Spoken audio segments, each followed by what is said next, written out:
What does your mom do? She is a chef at a restaurant. Cool.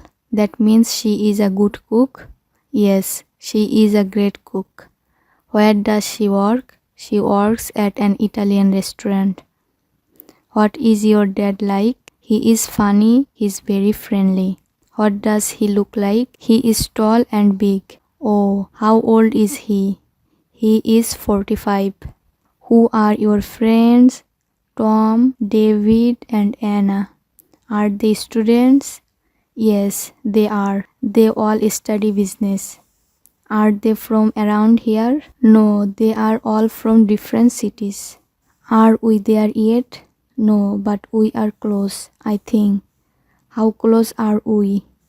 We are 10, maybe 20 minutes away. What? 20 minutes? Are we lost? No, we are not lost. Trust me.